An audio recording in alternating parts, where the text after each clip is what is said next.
네, 안녕하십니까. 지금부터 2024년 제4차 사회안전 포럼을 시작하도록 하겠습니다. 저는 오늘 사회를 맡은 한국행정연구원 오윤경입니다. 네, 저희 사회안전 포럼은 재난안전 분야의 좋은 연구들을 함께 공유하고 또 중요한 이슈들을 함께 짚어보기 위해 마련된 포럼이고요. 올해 이제 매달 진행을 하고 있고 3월부터 시작해서 1차, 2차, 3차를 거쳐 오늘 4차 포럼에 이르게 되었습니다. 오늘의 주제는 저희가 산업재해, 산업재난이라고 제가 표현을 했는데요. 산업재해에 대해서 한번 짚어보는 자리를 마련했습니다. 저희가 산업재해와 관련돼서 사실 우리나라가 최근에 법제도적인 굉장히 많은 변화들을 가져오고 있었고 산업안전보건법이 전면 개정이 되거나 또 중대재해처벌법이 도입이 되는 등 특히 올해는 중대재해처벌법이 확대 시행되는 그런 변화들을 가져오고 있음에도 불구하고 계속 지속적으로 산업재해가 발생을 하고 있고 또 최근에는 화성에서 굉장히 안타까운 큰 사고를 겪은 바가 있습니다.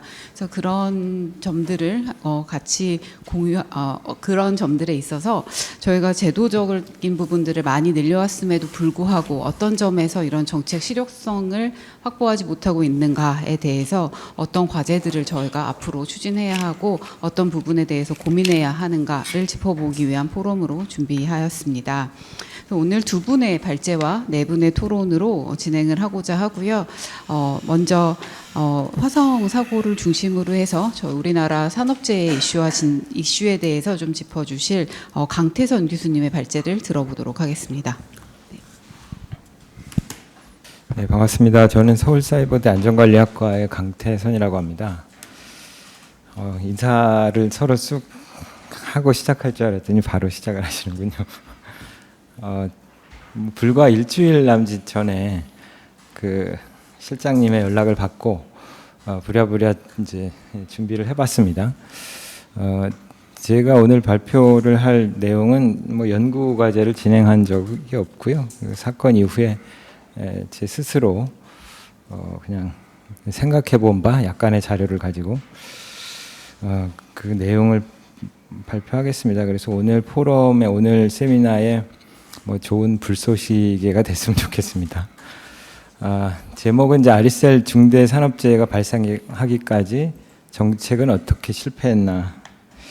제가 정책 분석론을 뭐 커리큘럼을 이수한 적도 없기 때문에 저는 나름대로 한번 생각을 해본 바를 말씀드릴 텐데 그 부제로 사업장 화학제품 또는 화학물질 관련 최근 두 건의 중대 산업재해를 간단히 분석을 해봤습니다. 저는 이 사건을 일반적인 중대재해라기보다는 이제 화학제품 또는 화학물질 관리에 실패라는 점으로 좀 고려해 봤어요. 2018년 이래로 우리나라는 중대 산업재해 예방을 위해서 정책 역량을 나름대로 집중해 왔습니다. 그래서 저는 추락이나 끼임 그리고 충돌, 부딪힘이라고도 하죠.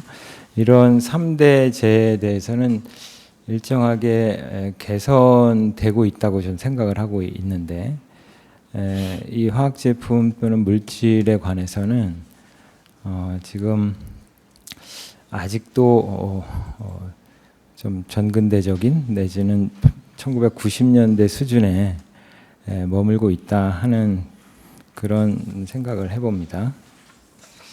그래서 두 가지 사고를 한번 간단히 분석을 해봤고요. 제가 발표를 몇 분까지 드리면 될까요? 25분. 네. 그래서 여러분들이 전공하신 경제학, 행정학적 분석 제가 잘 모르지만 한번 챗GPT에 물어봤습니다. 그래서 시장 실패와 정부 실패 이렇게 잘 정리를 해주더군요. 그래서 그 외부 효과, 시장 실패 하나죠. 그래서 외부 효과가 있는데 저는 뭐 당연히 이제 산업재해 문제가 외부 효과가 있는데 특히 화학물질에 의한 직업병, 이 산업재해는 외부 효과가 더 클 수가 있다 하는 겁니다. 일단은 이렇게 이제 그 이환 잠복기가 꽤 오래 걸린다는 점. 그리고 이제 폭발 화재 부분도 역시 비슷합니다. 좀 어렵다는 점에 있어서 그렇고요. 자, 그다음에 정보의 비대칭인데, 요게 이제 바로 화학물질과 관련된 문제입니다. 그래서 비대칭성이 상당히 커서 심지어 사업주도 인식하지 못하는 유해성이 많다는 것이고, 국내 유통되는 화학물질은 45,000종 이상이 됩니다. 각각의 유해성이 50가지가 넘고, 어마어마한 숫자죠. 자, 그리고 이제 공공재, 누구도 공급하지 않으려는 공공재라는 속성인데, 같은 공정 또는 물질을 제조 사용하는 업체들이 똑같은 위험에 노출되고 있지만 제 사례를 공유하거나 위험성 평가 관리 가이드라인 제작에 협업하는 구조가 없습니다. 누구도 그것을 먼저 하려고 하지 않고 있고요. 정부도 심지어 독려하지 않고 있습니다. 그 다음에 이제 불안전한 경쟁인데요. 이제 방위 산업에서 발생한 사고라고 볼 수 있습니다. 아리셀 사고는. 그래서 독점 시장이면 군 특수용 특례로 인해 안전 기준에 소홀한 경향을 이제 보이고 있었습니다. 정부 실패 측면에서 보면 정치적 요인. 그래서 한국의 사업장 화학물질 관련 규제 시스템에서 이제 지금까지 중요한 요인은 이것은 아니었다라고 생각을 하는데요. 그다음에 이제 정보의 한계 부분인데,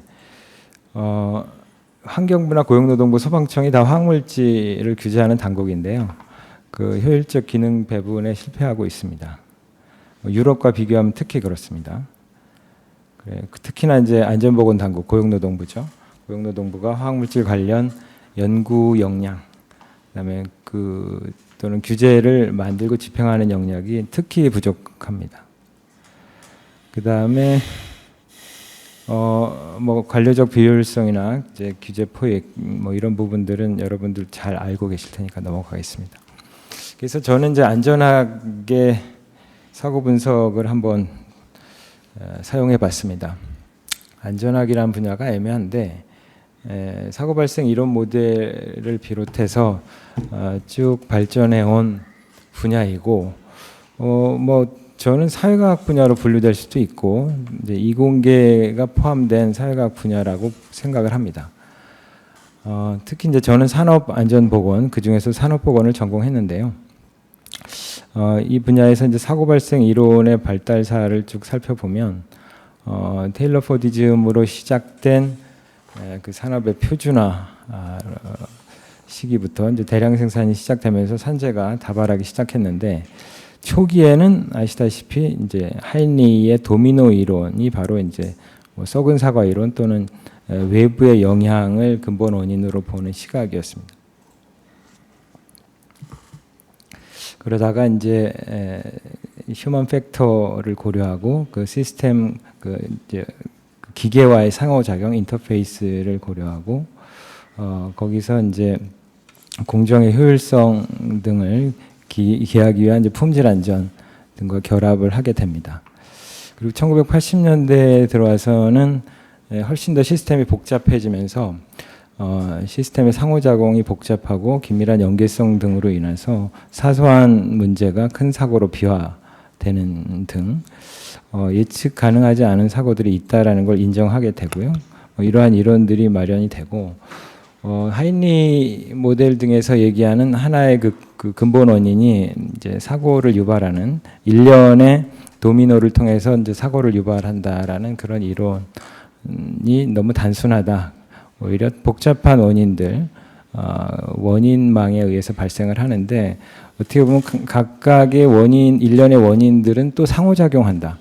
그러니까 그 원인이 결과를 빚는데 그 결과가 다시 원인에 작용을 하는 그런 시스템적 양상을 보이고, 거기에 따른 사고 이론 모델들이 나오고, 그에 따른 예방책으로서 이제 안전문화 등이 제한이 되고 있습니다. 그리고 최근에 이제 그동안의 그 세이프티 1이라는 것이 실패를 통해서 배운다는 것에 집착한 나머지 어쩌면 실패를 기다린다 내지는 실패를 분석한다는 것 자체가 또 확증 편향의 오류가 있을 수밖에 없고 그런 한계들이 있으므로 잘 되는 것들을 분석해서 그것을 극대화하자는 이제 보완론이 나오고도 있습니다. 이 발달사는 주로 이제 그 아이카오라고 하는 이제 국제 민간 항공기구의 안전관리 매뉴얼에 나오는 안전관리의 진화인데요.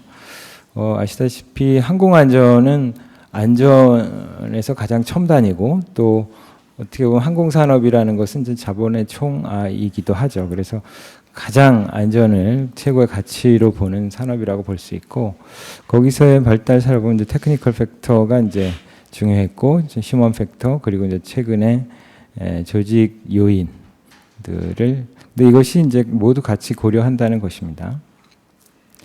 그래서 사고 이론 발달사를 보면 이와 같습니다. 그렇게 역학적 모델이라는 게 있는데 이제 복합 원인의 하나의 사례이고요. 그래서 이와 같은 발달사를 보이고 있다고 합니다. 그래서 저는 이제 오늘 제가 하돈 매트릭스라는 것하고 아주 간단한 모델인데 이것하고 이제 엑시맵을 한번 활용해서 이 사고를 분석해 봤습니다. 역학적 모델의 하나인데요. 하돈 매트릭스는 이렇게 이제 질병에 이환되는 것이 이렇게 병원체만이 아니라 이렇게 환경과 숙주가 상호작용해서 발생하는 것이라는 것이고 이것이 이제 19세기에 마련된 이론인데 이것을 사고에 적용한 것이 이제 고든이라는 사람입니다. 그리고 이것을 조금 더 실용적으로 만든 사람이 하돈이라는 사람이고요. 그리고 이제 엑시맵도 하나 제가 이건 다른 사고를 분석을 해봤습니다. 엑시맵은 이제 이와 같은 구조입니다. 시스템 사고 발생 이론에서 마련된 그런 사고 분석 이론인데 이렇게 상위 계층인 정부 정책으로부터 현장까지 이제 서로 상호작용한다라는 맥락에서 현장에서만 원인을 찾는 게 아니라 이런 이제 규제에서부터 원인을 찾아가는 그런 모델입니다. 그래서 이와 같이 분석을 하고 있는데요. 그래서 저는 아리셀 사고를 하돈 매트릭스로 한번 살펴봤습니다. 이 사고는 정확히 명칭을 할 필요가 있는데 리튬 1차 전지 또는 리튬 염화티온의 1차 전지 발화 파열 폭발에 따른 중대 산업재해라고 저는 명명을 했습니다. 그리고 23명이 사망을 했고요. 먼저 이제 이 하돈 매트릭스는 이렇게 사람 요인, 물질 기계 요인, 물리 환경 요인, 사회 경제 환경 요인으로 각각 나누어서 분석을 하고 Y축으로는 이제 사고 이전 단계 그리고 X축으로 이제 사고 이전 단계, 사고 단계, 사고 이후 단계로 봅니다. 사고 이전 단계를 보면 먼저 물질 기계 요인 이제 주로 이제 물질에서 완제품에서 화재가 발생하기 시작했죠. 그래서 리튬 염화티온일 1차 전지 기술이 1970년대 이제 군사용으로 개발된 기술이었습니다. 일반 소비자용으로는 당시에도 제조되지 않았고 지금도 일반 소비자용은 만들어지지 않고 있습니다. 아마 B2B 정도 이렇게 하는 것 같아요. 그래서 검침기 같은데 이제 건전지로 들어가거나 하는 것이지 가정에서 사용되는 것은 아닙니다. 그리고 리튬 염화티온일의 유해 위험성을 효과적으로 제어하는 기술 개발은 이제 지연되었습니다. 일반 소비자용이 아니기 때문에 특히 그랬고 전장에서 주로 사용되는 것이다 보니까 거기에서는 특히 이제 소홀했던 것으로 보이고요. 특히 이제 완제품 안정화 단계에서의 운송 보관 과정의 압착 등으로 인한 벤트 발화 위험은 상존하는 것으로 돼 있고 그 사고는 국내에서도 빈번하게 발생을 했고 2014년에는 심지어 248억이라는 그런 손실을 낳기도 했습니다. 그리고 포장 검수 공정에서 완제품을 높게 쌓는 문제에 대해서는 이 리튬 1차 전지 표준에서도 주의를 하고 있습니다. KS 표준에서도 높이 쌓지 말라라는 권고가 있습니다. 그리고 이제 물리 환경 요인을 보면 배터리 완제품 보관용 별도 공간을 없앴다 하는 게 보도되었습니다. 그리고 이제 현장에 그 포장 라인에 너무 많은 배터리 완제품을 쌓아두고 있었던 것이고요. 그리고 출입구에 외에 별도 비상구를 확보하지 않았는데 이제 최초에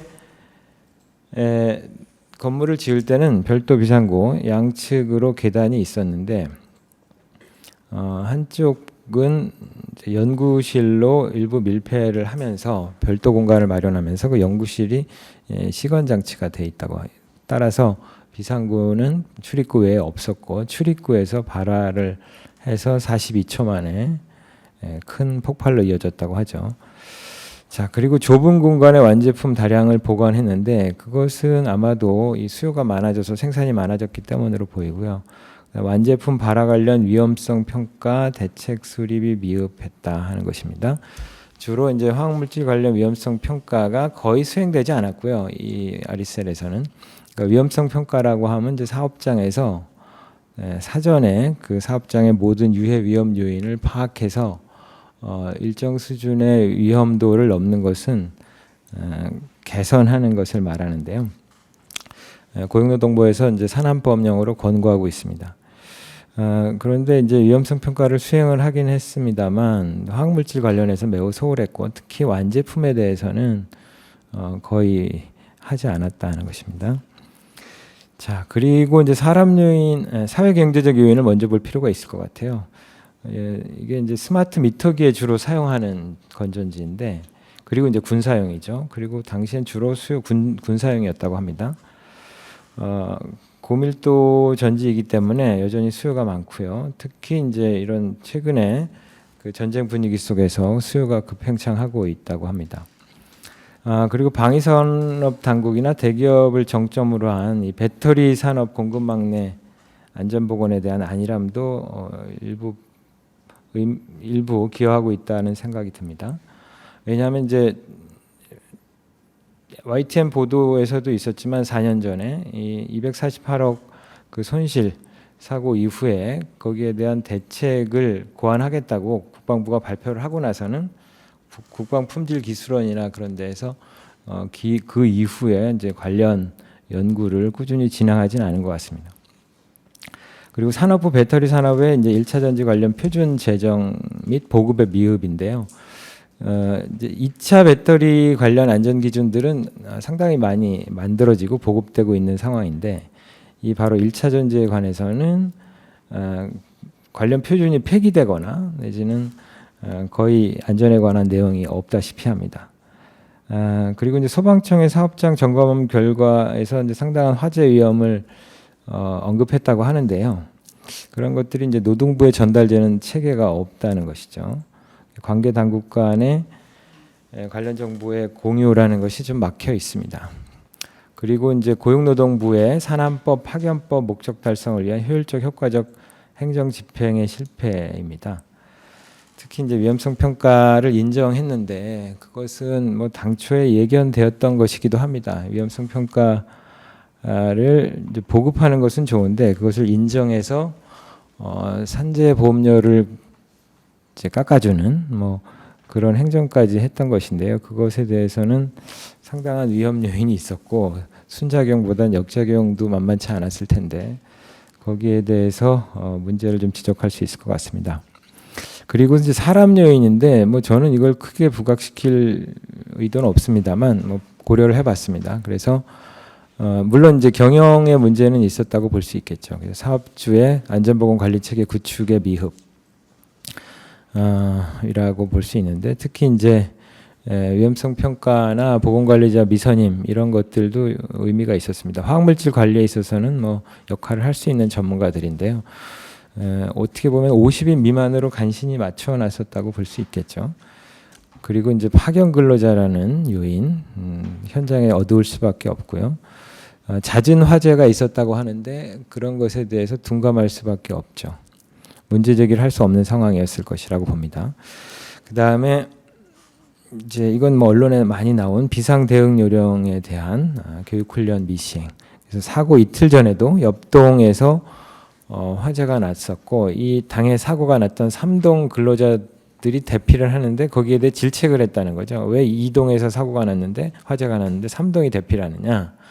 이제 이런 식으로 잘못된 신호를 이제 바로 전전날까지 주고 있었던 것이고, 이주 근로자 문제를 많이 얘기하는데요. 사실상 이분들은 한국인이었습니다. 준한국인. 그래서 언어 문제는 없었다고 볼 수 있고요. 그래서 이것을 핵심 요인으로 보긴 좀 어렵지 않나. 그래서 이러한 열악한 공정에 외국인 이제 이주민들이 갈 수밖에 없는 구조, 이런 것들이 더 문제일 수 있다. 그다음에 사고 단계를 보면 여기서는 이제 먼저 사람 요인을 보겠습니다. 피해자들이니까요. 이게 고농도의 전지 열분해 산물은 일반적인 매연하고 다르고, 이 논문을 보면 SO2가 뭐 17,000 ppm 이상 급히 발생을 하기 때문에 그것으로 일반적인 사고에 의한 질식보다도 훨씬 더 빨리 이 화학물질에 의한 사망을 했을 것이라고 추정을 합니다. 그리고 발화 폭발로 인해서 반대 방향으로 출입구를 사용할 수 없는 상태였고, 반대 방향은 역시 막혀 있었죠, 연구실로. 그리고 물질 기계 요인은 이게 플라스틱 용기에 쌓아놓은 1차 전지 완제품 중 하나의 전지에서 이제 단락, 뭐 쇼트라고도 하죠. 이런 것들이 발생해서 미상의 원인인데, 아직까지는 이러한 화재가 발생을 했던 것이고요. 열 폭주 현상으로 이제 고농도의 리튬 1차 전지 열분해 산물이 또 발생을 했다. 이것도 역시 물질 기계 요인에 해당할 수 있습니다. 그리고 이제 덥고 습한 장마철이고, 이 덥고 습한 장마철에 그동안 이제 군사용으로 보관했던 1차 전지에서도 주로 이제 여름철에 화재가 발생했다는 것입니다. 뭐 이런 것이고, 그 다음에 사회경제적 요인으로서 사고 단계에서 볼 수 있는 것은 군사용 리튬 1차 전지 수요는 짧은 시기에 집중되는 특성으로 파견 근로자를 이제 짧은 시기에 쓸 수밖에 없는 구조에 또 있다 하는 것이고요. 이거는 이제 반복해서 말씀을 드릴 수가 있겠습니다. 자, 그 다음에 사고 이후 단계. 뭐 여기서 사회경제적 요인으로 보자면 이제 주로 이제 이 배터리 산업이 요새 각광받는 산업이다 보니까 주로 이제 2차 전지에 대한 정보가 초기에 많이 보도가 됐습니다. 그래서 잘못된 교훈을 삼을 수도 있다라는 생각이 들었고, 뭐 말씀드린 내용들입니다. 이 사고 이후에 공급망인 배터리 산업 협회나 방위산업 당국과 관련 협회 등의 좀 입장 요구를 저는 했어야 된다는 생각이 듭니다. 그것은 고용노동부나 이제 소방당국, 뭐 심지어 경기도까지도 이제 재발 방지를 위한 점검에 나서고 있는데, 그것이 주로 이제 2차 전지를 중심으로 한 배터리 업체를 화재 예방을 위해서 방문을 하는 것이었는데, 그보다는 저는 뭐 이런 그 해당 공급망이나 산업협회에 대해서 관련 표준이 있는지에 대한 검토 점검, 그리고 현장을 점검한다고 하더라도 1차 전지와 같이 직접 원인하고 해당하는 것을 좀 더 타겟하는 것이 좀 더 효과를 발휘할 수 있을 것이라고 생각을 합니다. 근데 이런 것은 자기규율 위험성 평가라는 고용노동부가 근래에 내세우고 있는 그런 이제 정책 이슈와도 맞지 않는 행태입니다. 만약에 자기규율 위험성 평가를 제대로 하고자 한다면 이제 이러한 접근을 해야 될 것이라고 생각을 합니다. 그리고 기타 이제 기술적인 얘기들입니다. 이것은 넘어가고요. 시간이 촉박해서 제가 두성산업권을 또 가져왔는데, 이걸 말씀드릴 시간은 좀 부족한 것 같은데 간단히만 말씀을 드리면, 두성산업은 그 중대산업 재해로서 기소가 된 제1호 사고입니다. 중대산업재해 1호 사고는 이제 3표 붕괴 사고였는데, 이것이 기소 1호가 된 이유는 제가 보기엔 가장 인과관계가 뚜렷하기 때문이라고 생각을 합니다. 화학물질에 관한 사고들이 좀 그러한 측면들이 또 있습니다. 그리고 이제 헌재의 그 위헌 심판 제청도 있었죠. 근데 거기에 대해서 뭐 기각이 됐었죠. 그래서 어떻게 보면 이 또한 화학물질에 의한 산업재해라는 것은 원인 관계, 인과관계가 뚜렷하기 때문에 뭐 저는 기각되리라고 생각을 했었는데요. 어쨌든 이것을 분석할 충분한 가치는 있다는 생각이 들어서 말씀드렸습니다. 그래서 29명이 TCM, 트리클로로메탄에 급성 중독된 사고였는데, 이게 이제 29명이 물론 이제 다 회복을 대부분 했습니다만, 뭐 주치 담당 의사의 말에 따르면 사망할 수도 있었다. 상당한 사람들이 그런 얘기를 했습니다. 또 이것은 어떻게 보면 실패의 사례이기도 하지만 저는 발견한 어떤 성공의 사례이기도 하다는 생각이 듭니다. 무슨 얘기냐면 화학물질 사고라는 것이 뭐 리튬 화재처럼 그렇게 드러나는 것도 있지만 상당 부분은 드러나지 않고 본인 질환으로 잘못 추정돼서 드러나지 않을 수도 있었던 죄라는 것입니다. 그래서 근데 이 사고는 1990년, 1989년부터 발생한 원진 레이온 사고랑 뭐 그다지 다르지 않습니다. 그래서 약 30여 년 동안 크게 변하지 않은 한국 사회를 보여주고 있는데요. 특히 이제 산업안전보건 문제죠.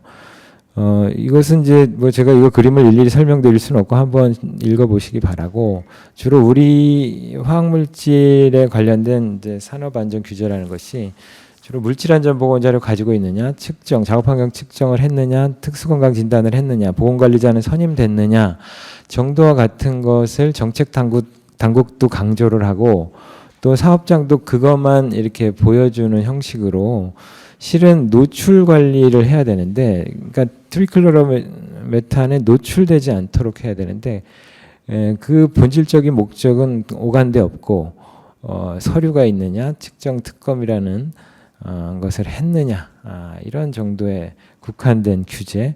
그래서 작은 것을 지킴으로써 뭐 큰 것을 서로 봐주는, 어떻게 보면 그런 약속 대령 같은 일이 반복되어 왔던 것이 원인이 아닌가 이렇게 봅니다.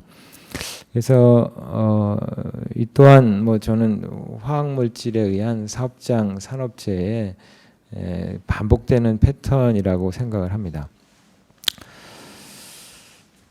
그래서 이제 정리를 하자면 저는 이번 사고를 뭐 중대재해처벌법 이후에 그리고 2018년, 2019년 이후에 이제 정책 역량도 사고성 사망재에 대해서는 좀 신장이 됐다고 보고, 또 중대재해처벌법 이후에 경각심도 고조가 됐습니다. 사업주마저도 경각심도 고조가 됐습니다만 좀 더 그 어려운 문제라고 할 수 있는 화학 제품과 물질, 그에 따른 화재 또는 집단 직업병의 문제에 있어서는 방치된 게 사실이었고, 이것을 어떻게 역량을 만들어서 예방을 해 나갈지 그런 과제를 던져주고 있다고 보고요. 그런 데 있어서 최근에 이제 고용노동부가 강조하고 있는 자기규율 위험성 평가를 좀 더 본질적으로 이해해서 그것이 이제 화학산업 공급망 또는 뭐 구체적으로는 배터리 산업 등에서 안전 표준을 만들고 고도화하는 것까지도 산업안전 규제에 포함하는 그런 방법을 채택하는 것이 타당하지 않나 이런 생각을 해봅니다. 이상입니다. 네, 장태동 교수님 발표 감사드립니다. 오랜 경험을 오랜 식견을 가지신 강태동 교수님께서 이번 사고에 대해서 여러 측면의 복합적인 원인에 대해서 짚어주셔서 저희가 좀 이해를 하는데 도움이 되지 않았나 생각이 들고요.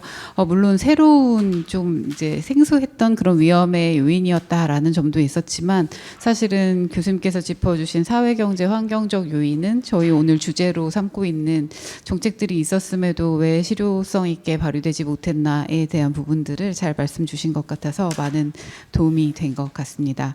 네, 감사드리고 두 번째 발표는 저희가 앞으로 조금 더 신경을 써봐야 할 어떤 부분에서 우리가 이제 노동 이 환경에서 취약성을 가지고 있나에 대한 문제에 대해서 노동연구원 박종식 박사님께 발표 부탁드리도록 하겠습니다. 예, 반갑습니다.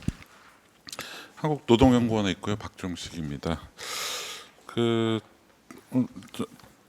행정연구원에서 이제 그러니까 재난 연구를 하신다라는 재난 문제에 대응하다는 거니까 뭐는 알고 있었는데 이제 산업안전까지도 관심을 가져주셔서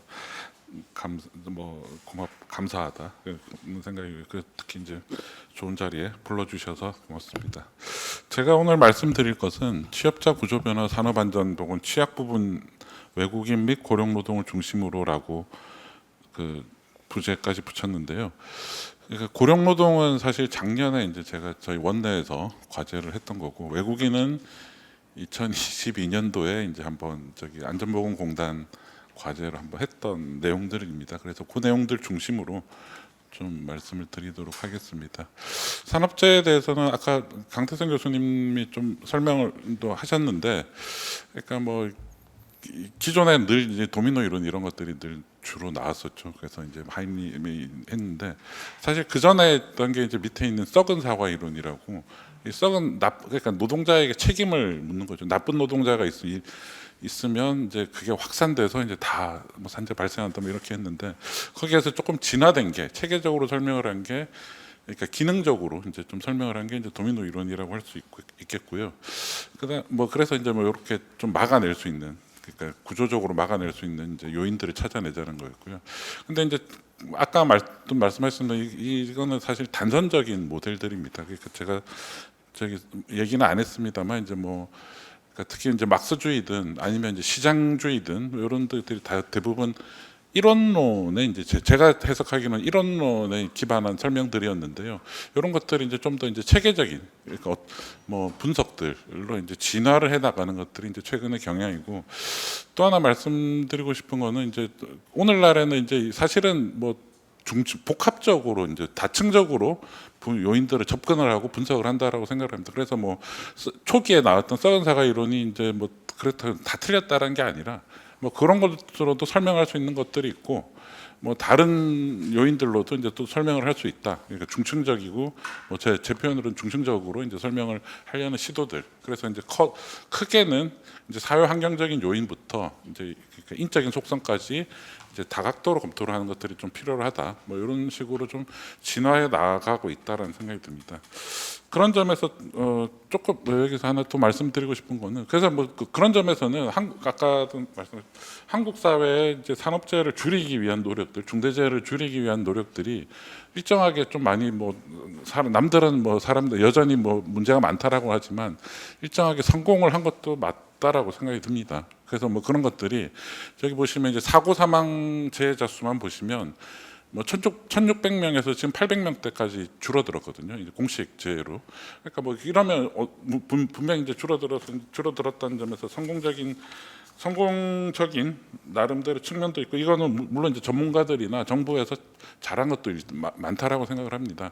근데 이제 다만 이제 문제는 뭐냐면, 여기서 더 줄여야 되거든요. 우리나라 산업재해를. 왜 더 줄여야 하냐면 다른 나라들하고 비교했을 때, 외국과 비교했을 때 여전히 높은 수준이라는 거죠. 그러니까 특히 중대재해, 치명적 재해라고 이제 그 OECD, ILO 기준으로 했을 때 여전히 높은 수준입니다. 그래서 뭐 그런 점들에서 더 줄여야 되는데, 더 줄이기 위해서 그러면 우리가 뭘 해야 될지, 뭐 이런 것들에 대한 이제 고민들이 좀 되는 것 같습니다. 그래서 이제 더 줄이기 위해서는 아까도 얘기했지만 이제 뭐 예를 들면 추락이라든지 뭐 부딪힘, 협착, 뭐 미끄러짐, 뭐 충돌, 뭐 이런 것들, 이런 재해들, 그러니까 전통적으로 발생하고 사업장에서 발생하는 재해들을 줄이기 위한 노력들은 여전히 계속 진행돼야 된다라고 생각을 합니다. 근데 이제 그것뿐만 아니라 이런 직접적인 요인들뿐만 아니라 이제 다른 요인, 좀 간접적으로 영향을 미치는 요인들, 뭐 이런 것들은 이제 좀 검토를 하고, 이런 것들에 대한 접근을 통해서 좀 더 이제 중대재해를 줄이기 위한 노력들이 좀 필요로 한 시점에 이제 지금 우리 한국 사회가 지금 와 있지 않나라는 생각이 듭니다. 뭐 그런 점들에서, 그러니까 사회구조 변화, 새로운 취약 부분들에 대해서 이제 특히나 안전보건 영역에서의 취약 부분들에 대해서 좀 관심을 가지고 줄이기 위한 노력들을 할 필요가 있다는 생각이 듭니다. 그래서 사실 뭐 이런 얘기를 할 때, 예전에는 뭐 예를 들면 이제 뭐 비정규직 문제, 특히 아니면 뭐 사내 하청, 사내 하도급 문제, 뭐 이런 것들도, 이런 주제들도 많이 했었죠. 근데 사실 뭐 그 부분들도 있는데, 여전히 뭐 취약한 부분이라고 생각을 합니다. 비정규직이라든지 뭐 아까 말씀드린 사내 원하청 관계 하에서 기인하는 이제 사내 협력사들의 이제 안전의 이제 취약 부분들 뭐 이런 것들도 있는데 뭐 그런 것들도 이제 함께 접근을 하면서 접근을 할 필요가 있다는 생각이 들고요. 그 중에서 또 하나 이제 고민해야 될 부분들이 그 이제 고령 노동 그리고 이제 외국인 고용 지금 이제 계속 늘어나고 있는 뭐 이런 것들에 대해서는 단순히 아까 단순히 추락 예방, 뭐 협착 예방, 그러니까 충돌, 뭐 끼임 사고 예방, 뭐 이런 것들과 함께 병행해서 하청 노동자들은 무슨 문제가 있는지, 고령 노동은 무슨 문제가 있는지, 외국인 고용에서는 어떤 놓치고 있었던 문제들이 있는지 이런 외제적 접근 저는 외제적 접근이라고 했는데 그러니까 이런 접근들이 좀 필요로 한 시점으로 전 좀 가고 있다라고 생각합니다.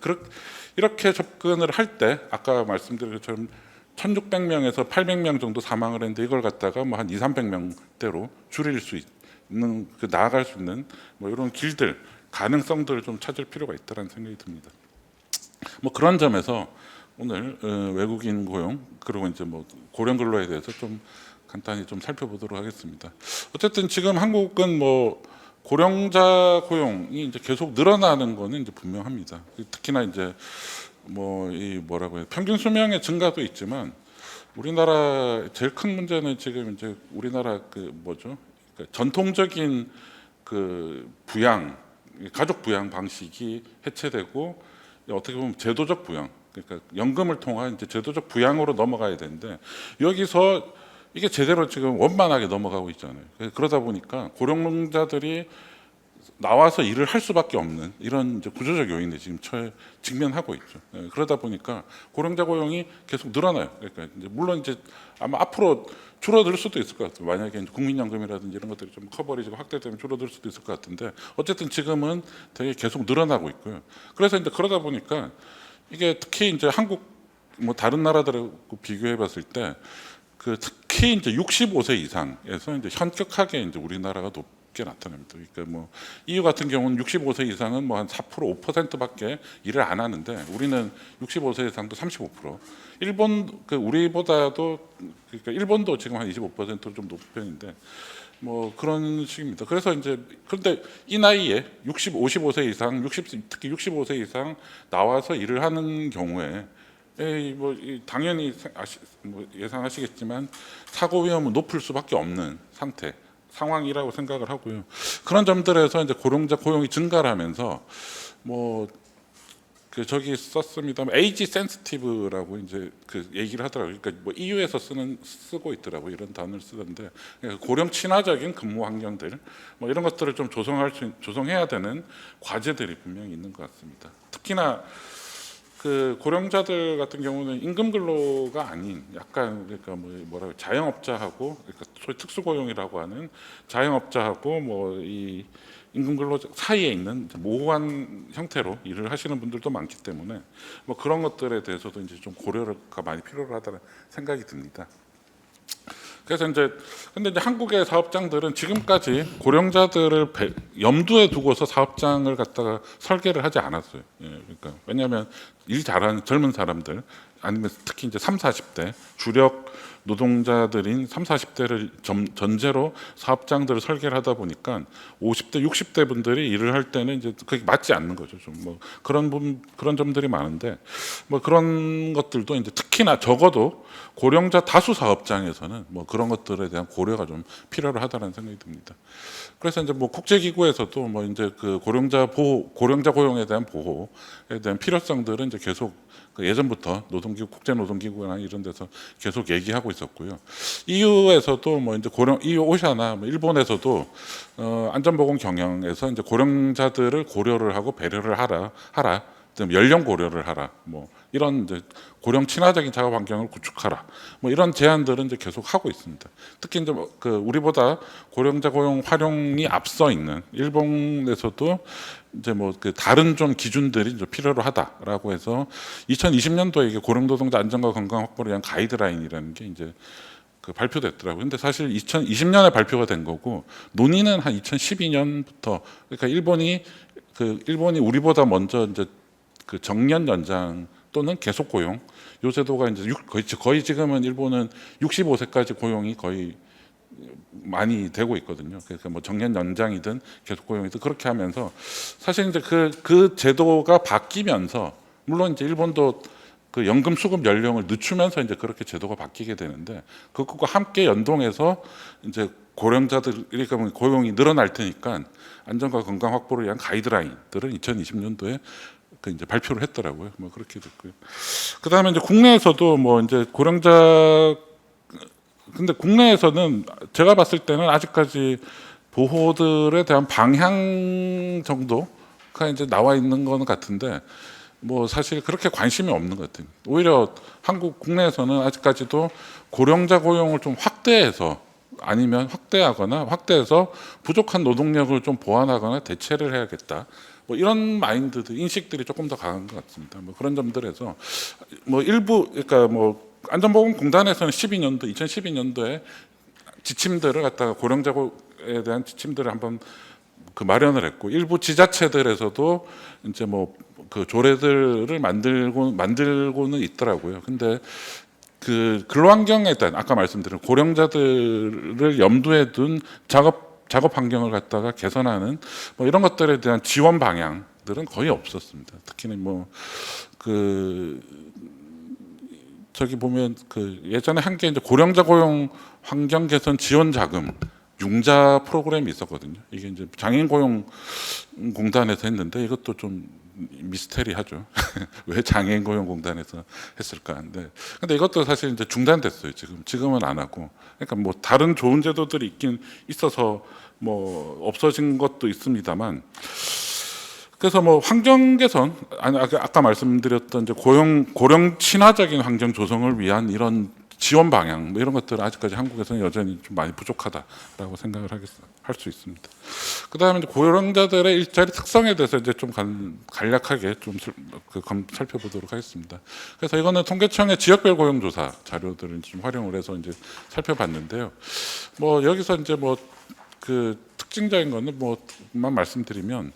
단순 노무직이나 서비스 종사자가 이제 많습니다. 특히 아시겠지만 그런 상용직 비중이 되게 낮고요. 그 다음에 사업 지원, 임대 사업 서비스업이 많은데 여기가 이제 대부분 경비, 청소, 뭐 시설 관리, 뭐 요 업종이라고 보시면 됩니다. 거기 이제 좀 많고요. 그 다음에 보건 및 사회복지인데 그 최근에 이제 돌봄 노동들은 이제 고령자분들 여성 고령자들이 많이 하고 있죠. 뭐 그러다 보니까 많고 건설업도 생각보다 지금 되게 비중이 높습니다. 그런 좀 특징들이 있고요. 그런데 이제 또 기업 규모별로 봤을 때는 대기업에는 별로 없고 대부분 중소기업에서 이제 일을 하고 있었습니다. 그 다음에 그러면 어떻게 일을 하고 있는지 이제 작업 환경 아까 말씀 그 사업장 내에서 유해 위험 요인에 대한 노출 정도를 이제 좀 비교를 한번 해봤는데요. 근데 2020년 6차 근로환경 조사로 했는데 이게 사실 2020년에 하고 작년에 조사를 또 7차를 했는데 7차는 아직 데이터 공개가 안 돼서 그냥 2020년 걸로 제가 비교를 했습니다. 그래서 55세를 기준으로 끊어서 이제 비교를 했는데 물론 이게 주관적인 응답이긴 합니다만 저 보시면 아시겠지만 물리적 위험 요인에 대해서 일관되게 55세 이상이 더 높다라고 이제 얘기를 하고 있어요. 응답을 하고 있습니다. 뭐 그래서 아까 이거는 아마 근데 앞서 잠깐 보여드렸던 일자리 특성하고도 좀 연동이 돼 있을 것 같습니다. 그래서 이제 대부분 뭐 저런 이제 열악한 단순 노무나 서비스 종사자들에서 이제 또 중소기업에서 일하시는 분들이 많고 이러다 보니까 이게 이제 위험 요인에 대한 노출이 이제 오히려 이제 고령자들이 55세 이상이 55세 미만보다 그 높게 나타나고 있는 게 아닌가라는 생각이 듭니다. 그다음에 이제 뭐 인간공학적 또는 이제 인간공학적 그리고 심리적 유해 위험 요인에 대해서도 좀 살펴봤는데요. 여기서는 뭐 심리적인 요인은 오히려 이제 55세 미만, 그러니까 이 대면으로 하면서 직접 사람 대면 작업을 하는 경우들은 이제 뭐 고령자들 그렇게 많지가 않아서 그런 것 같은데요. 좀 상대적으로 낮고 대신 인간공학적 요인에서도 그 앉아 있기를 제외하면 여기서도 다 고령자들이 이제 높게 나타나고 있었습니다. 이런 점들을 보자면 아까 제기했던 그 고령 친화적인 작업 환경 특히 이제 고령자 다수 사업장에서는 이런 것들은 좀 필요로 하다는 생각이 듭니다. 그리고 뭐 연령대별 건강 문제는 이제 당연히 그 고령자들이 이제 그 경험을 많이 하고 있다. 요통이라든지 근육통이라든지 이런 거 하고 있는데 이것 뭐 앞서 그 유해 위험 요인에 대한 노출도 있지만 연령 특성들도 분명히 있을 거라는 생각입니다. 근데 연령 특성을 좀 보정을 하지 않고 그냥 단순 비교한 거라서 조금 그렇긴 합니다. 그다음에 이 바탕으로 산업 재해율을 갖다가 추정해서 비교를 해봤습니다. 이게 그 우리나라 그 산업 재해율은 이제 공식 재해율은 발표가 되는데 예를 들면 연령대별, 성별 뭐 이런 예, 알겠습니다. 재해율은 비교 그 발표가 안 되고 있어요. 왜냐하면 그 분모를 알 수가 없거든요. 그래서 이제 발표가 안 되는데 그래서 이제 분모를 이제 그 경활 인구로 이제 넣어서 이제 추정해서 해보면 일관되게 재해율이나 산업 재해율과 사망 만인율 모두 고령자들이 이제 높게 나타나고 있었습니다.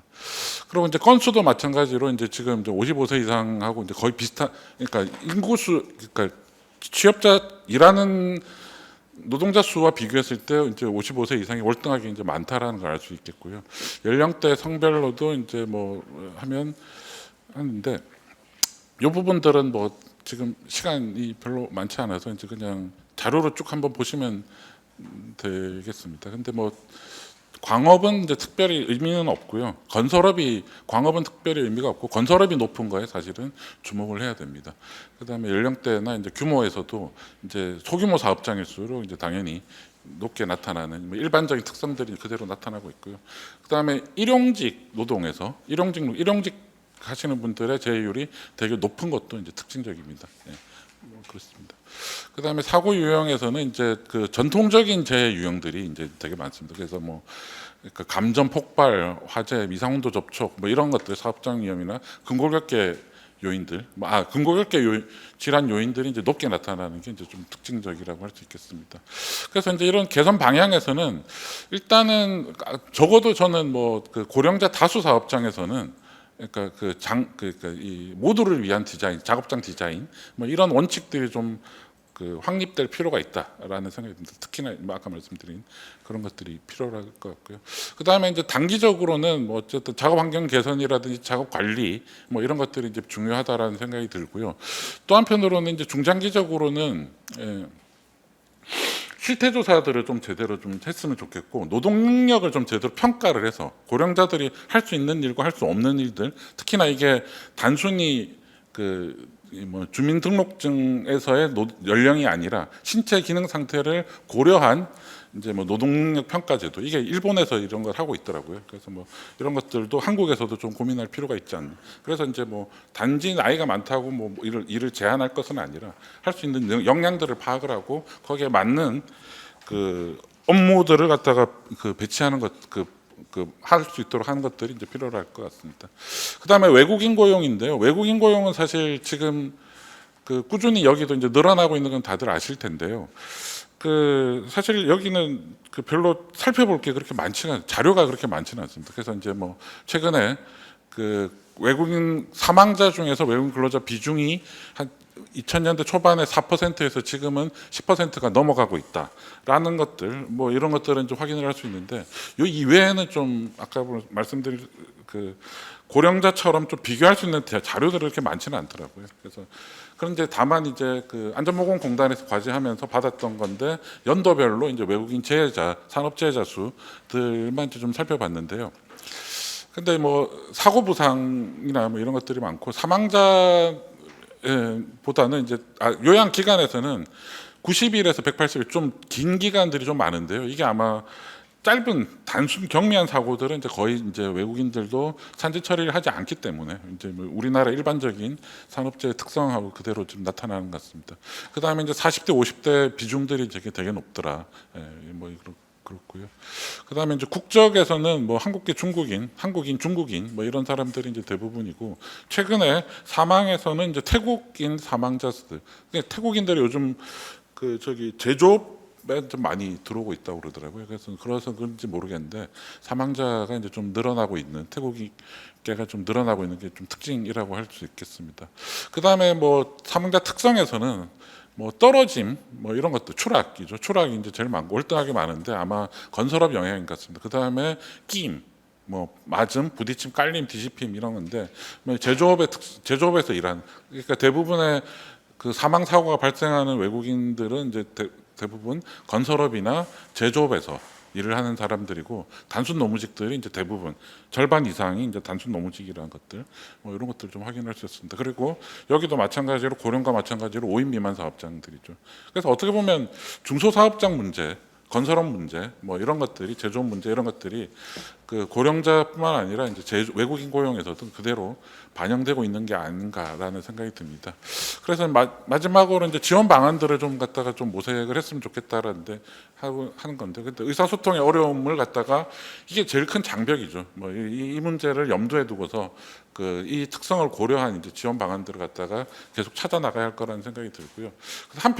다른 한편으로는 저숙련이나 미숙련인 경우들, 단순 노무를 하는 이런 분들이 많기 때문에 이 부분에 대한 이제 고려한 대책들 뭐 이런 것들을 좀 대책들이 필요로 하다는 생각이 듭니다.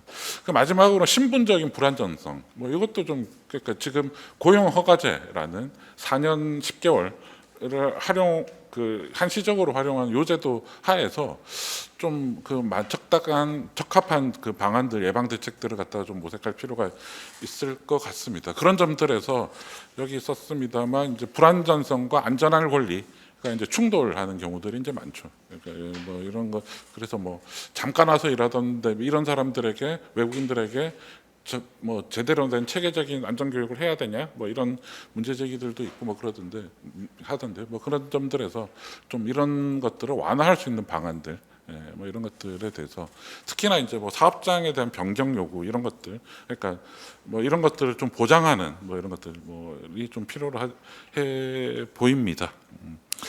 마지막으로 이제 정부에서도 이제 사실 지금 외국인 고용 계속 늘어나고 있는데 여기에 대해서 이제 좀 정기적인 점검들이 이제 앞으로 특히나 이제 외국인들을 다수 활용하는 업종에 대해서는 정기적인 점검들을 좀 진행할 필요가 있을 것 같습니다. 예. 시간을 조금 초과했는데요. 제 발표는 여기까지로 하겠습니다. 예, 고맙습니다. 네, 두 번째 발표해 주신 박종식 박사님 발표 감사드립니다. 앞서서 강태선 교수님의 발표가 저희가 지금 당면하고 있고, 그리고 어떻게 보면 고질적으로 계속 아파왔던 그런 문제들이었다라고 하면 이제 박종식 박사님의 두 번째 발표는 앞으로 우리가 조금 더 생각해 봐야 되는 그런 문제가 아닐까. 특히나 이제 정부가 인구 국가 위기 비상사태를 선언한 이런 상황에서 앞으로의 인구 전략과 연동해서 저희가 꼭 안전 문제에서 생각해 봐야 되는 그런 주제가 아니었나 생각이 듭니다. 발표 다시 한번 감사드리고요. 저희가 오늘 이렇게 두 개의 발표와 함께 이제 이런 이슈들에 대해서 조금 더 많은 의견과 이슈를 던져주실 토론자분들을 네 분 모셨습니다. 그래서 네 분의 말씀을 차례로 들어보도록 하겠습니다. 먼저 이 산업재해 분야에서 항상 날카롭고 굉장히 적시에 좋은 말씀을 주시는 박두용 교수님, 전 산업안전보건연구원장님의 말씀을 먼저 들어보도록 하겠습니다. 교수님. 예, 방금 소개받은 박두용입니다. 두 분 발표 잘 들었습니다.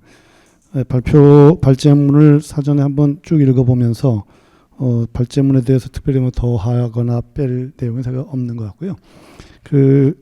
제1 발제문에서 그 원인이 굉장히 다차원적이고 또 여러 가지 요인들이 복합적으로 발생된다는 거, 이제 복합적으로 작용해서 그 사고가 발생된다는 것은 아주 뭐 전적으로 동의를 합니다.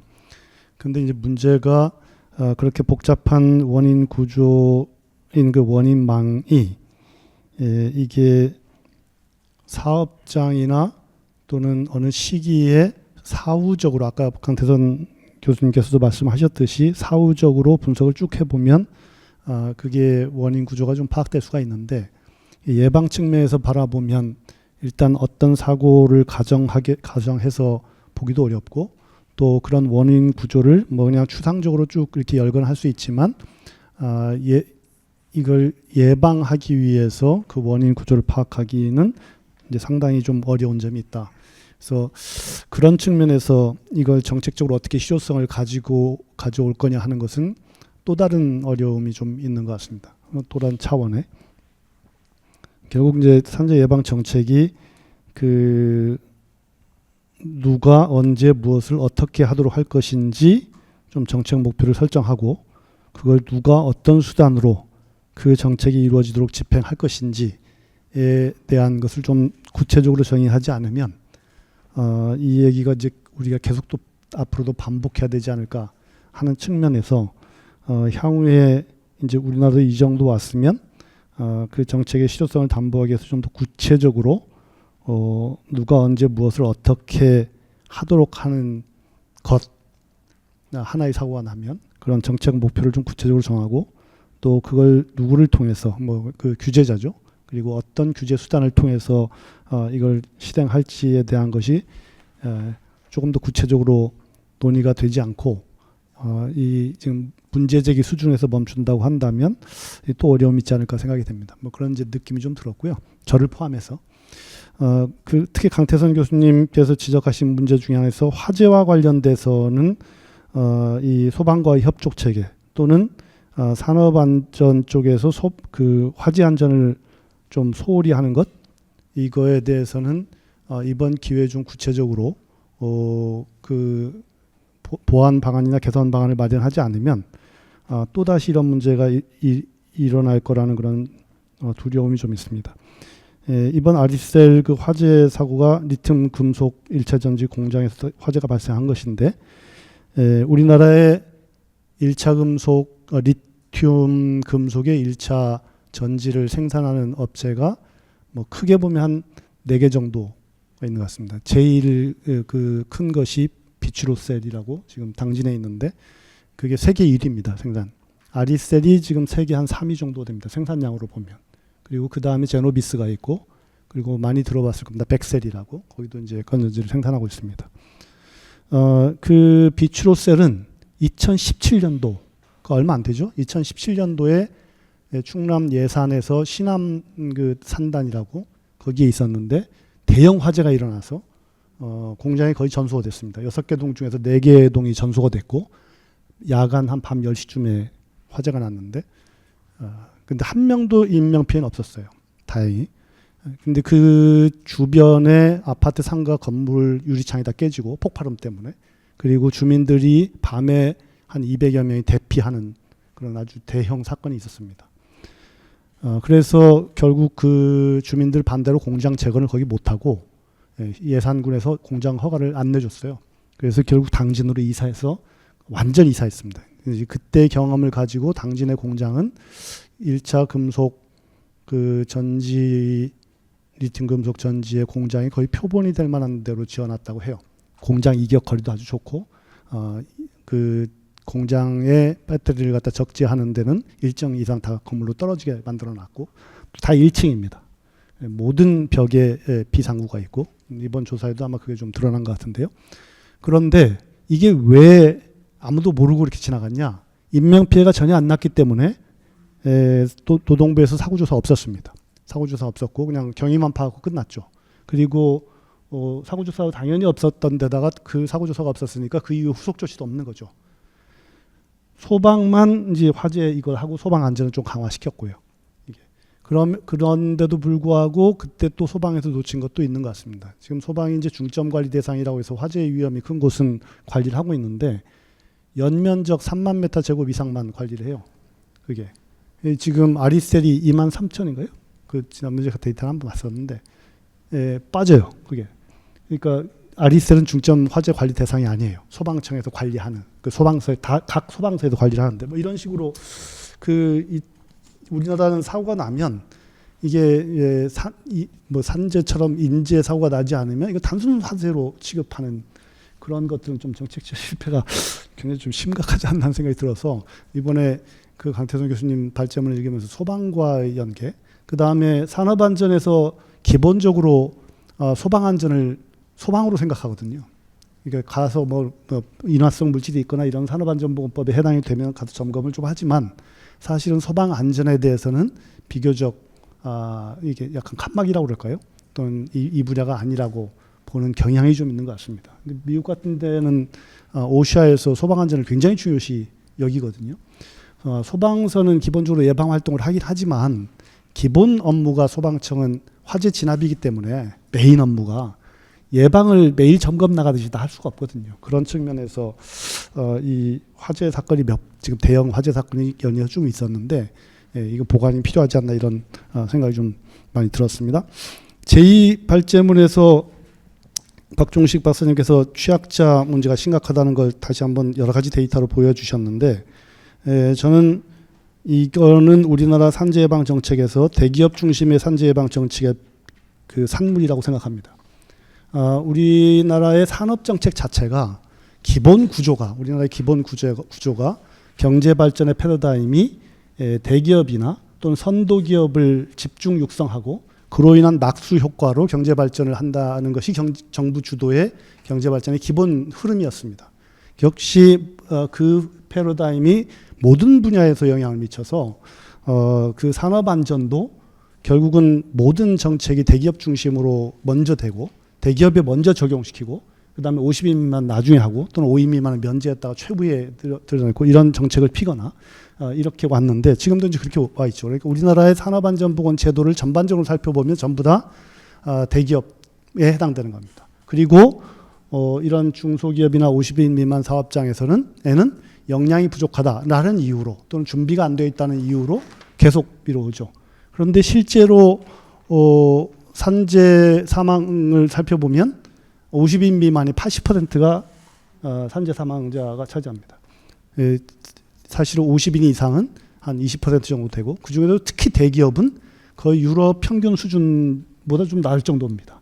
그런데 아직도 초점은 다 뭐 여론도 그렇고 시민단체도 그렇고 정부도 그렇고 대기업에 초점을 맞추고 있고 전문가들도 그렇고요. 뭐 저도 공단에 있었을 때 가능하면 좀 그 50인 미만 사업장의 사업을 포커스를 맞추려고 했는데 전문가들의 저항도 만만치 않습니다. 왜냐하면 뭐 그거는 전문가들이 자본주의 관점으로 바라보면 돈이 안 되고요. 50인 미만 사업장에 들어가는 거는 또 그냥 공공기관 입장에서 바라보면 힘들죠. 사실은 시스템이 안 돼 있는 곳에 들어가서 그걸 하려고 하니까 그래서 결국 사각지대가 계속 발생된다는 생각이 듭니다. 결국은 그것이 이중 구조를 좀 심화시키고 있고 뭐 재원 부족이다. 그 다음에 지원을 확대해야 된다. 이런 논리로만 지금 계속되고 있는데 이거는 저는 전면적으로 한번 이것은 정책 전환이 있어야 된다고 생각합니다. 정책 전환이 아주 획기적으로 한다고 한다면 50인 이상 사업장은 완전 자율에 맡기고 기존에 우리가 갖고 있던 대행제도, 점검제도, 유해 위험성 평가제도, 뭐 방지 계획서 이런 전문가에 의존한 국가의 산업안전보건 제도에 해당되는 그 제도들은 50인 미만 사업장은 그것조차도 자율에 맡기고 결과에 대한 책임을 강하게 묻고 그 대신 50인 미만 사업장에 대해서는 새로운 제도를 설계해야 된다고 봅니다. 50인 미만 사업장이 그 역량이 약하다. 그러면 역량에 맞는 제도를 따로 해야지 대기업의 중심의 제도를 만들어 놓고 그것을 갖다 50인 미만 역량이 부족하기 때문에 적용하기 어렵다라는 논리로는 이 문제는 해결하기 어렵다고 봅니다. 그런 측면에서 그 적용 대상을 또는 우리가 정책 목표의 타겟을 실제 50인 미만 또는 5인 미만 사업장으로 국한하고 그걸 어떻게 할 건가를 거꾸로 고민해야 이 방법도 좀 나오지 않을까 생각이 됩니다. 마지막으로 한 가지만 더 말씀을 드리면 왜 지금 정책이 실패하고 왜 정책의 실효성이 떨어지는가를 다른 측면에서 한번 보면 경제가 돌아가는 원리와 동떨어진 정책 때문에 실패한다고 봅니다.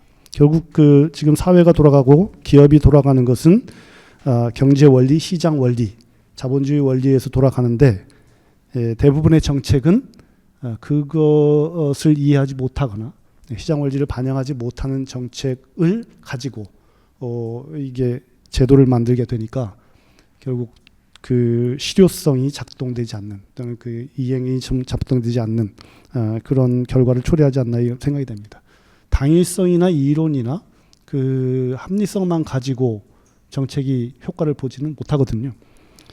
실효성을 확보하기 위해서는 자본주의 시장 원리에 기반하에서 그 핵심 고리에 해당되는 부분을 제어할 수 있는 그런 제도가 앞으로 필요하다고 생각이 됩니다. 즉 기업이 목적이 이윤 창출이기 때문에 이 안전을 제대로 하지 않으면 이윤 창출을 못하게 하는 기재, 이게 어떤 식으로든 들어오지 않으면 결국 그 외부 효과가 계속 발생할 거라고 봅니다. 대표적으로 중대재해처벌법이 타겟을 CEO로 하고 있는데 CEO보다 훨씬 더 그 강력한 제재라고 하는 것이 법인을 대상으로 한 과징금이나 또는 벌금을 갖다가 벌금의 그 기업의 규모에 맞는 정도의 제재를 가할 수 있는 정도 벌금액이라고 한다면 그런 것들이 훨씬 더 효과가 클 거라고 생각이 됩니다. 그냥 이건 여담으로 하나만 말씀을 드리면 최근에 제가 어디 뭐 사업장에 좀 다른 일로 갔다가 거기에 이제 여담으로 들은 얘기입니다. 법무법인에 와서 컨설팅을 하고 갔는데 그 컨설팅의 내용이 뭐냐면 과거와 어떻게 달라졌냐면 과거에 사고가 나면 안전과 관련된 그 회사의 사람들이 가장 빨리 회사로 복귀해야 됐다고 합니다. 그러니까 뭐 휴가를 갔다가도 바로 복귀해야 되고 그다음에 뭐 밤이라면 퇴근했다가도 와야 되고 주말이라면 집에 있다가도 돌아와야 되고 회사로. 왜냐하면 산업안전보건법은 결과 책임이거든요, 사실은. 그렇기 때문에 와서 설명을 해야 되고 또 그거에 대응을 해야 되고. 근데 지금 중대재해처벌법이 그 회사의 하나의 단편적인 예에 해당될지도 모르겠지만 사고가 발생하면 가장 빨리 집으로 퇴근해야 된답니다. 그리고 휴대폰을 꺼놓고 그때부터 휴가랍니다. 그리고 회사에서 별도의 지시가 있기 전까지는 나타나지 않는 거죠. 이거는 지금 그런 현상이 실제로 나타나고 있는 것 같습니다. 제가 이제 공단에 있을 때 예전에 조사하던 거하고 요즘 조사하는 걸 보면 조사의 어려움이 상당히 있다고 하는데 그런 측면들은 좀 우리가 굉장히 고민을 해봐야 될 것 같습니다. 뭐 이런 여러 가지 의미가 좀 함축된 것 같아서 최근에 들은 얘기를 좀 전달을 해드리는 것으로 하고 제 발전을 토론은 마치도록 하겠습니다. 감사합니다. 네, 교수님 토론 말씀 감사드립니다. 뭐 역시나 저희가 배울 것들이 많은 말씀들을 주셨다고 생각이 들고요. 저희가 강의를 들었었어야 하는데 짧게 토론 말씀을 여쭸던 게 아닌가 싶고, 네, 재난 이제 단순히 오늘의 주제인 산업재해뿐만이 아니라 재난 관리에 있어서 많은 부분에서 이 했던 문제들이 지금 있는 것 같은데요.